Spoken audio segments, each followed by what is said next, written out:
Yeah, well, because I think there's two people that my message is connecting with. You know, it's even resonating with them. There's people who don't vote, and those are my people. I'm one of them. I haven't voted for most of my adult life. And then there's people who habitually vote because they feel it's their democratic duty, because there's a lesser of two evils.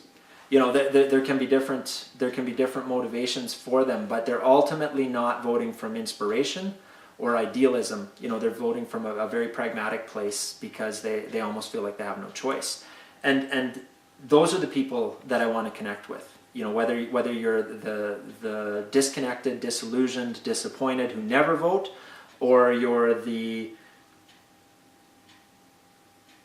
habitual voter who sucks it up every 4 years because you feel it's your democratic duty, because you want to be part of the process, and there's a lesser of evils for you to put an X beside if you absolutely have to. These are the people that I want to speak to this time. These are the people for whom I've got a new way forward. Because if we remove partisan politics from the democratic process, we remove the disillusionment and the discontent for the people who don't vote, and the dissatisfaction and the disgruntlement for the people who habitually suck it up and vote for somebody because they'd rather do that than vote for nobody.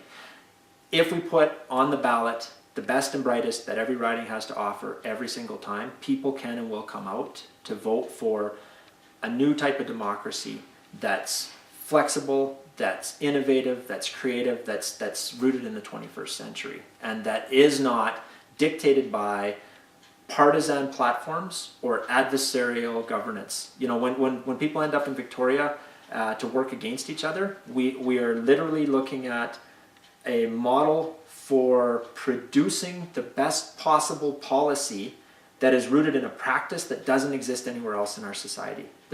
Can you imagine picking people for a hockey team and having 13 of them come from Kimberley, 8 of them came from Invermere, and 5 of them came from Golden, and once they're on the team, the Invermere and Golden kids form the opposition, because that's going to make the 13 Kimberley kids, who are the majority, play better. And as soon as they start playing against Cranbrook, the Invermere kids and the Golden kids are checking and tripping the Kimberley kids. Cranbrook's just shooting the puck in our net over and over again. We have to evolve our way of thinking around what we're doing and who we're doing it for. If BC is our team, we've got to be thinking about playing against Alberta. We've got to be thinking about playing against Washington State. We've got to be thinking about playing against poverty. We've got to be thinking about playing against affordable housing. Those are the opponents, not the people in the legislature who should be working together to play against those opponents. That's the paradigm shift that has to happen and will happen under this model.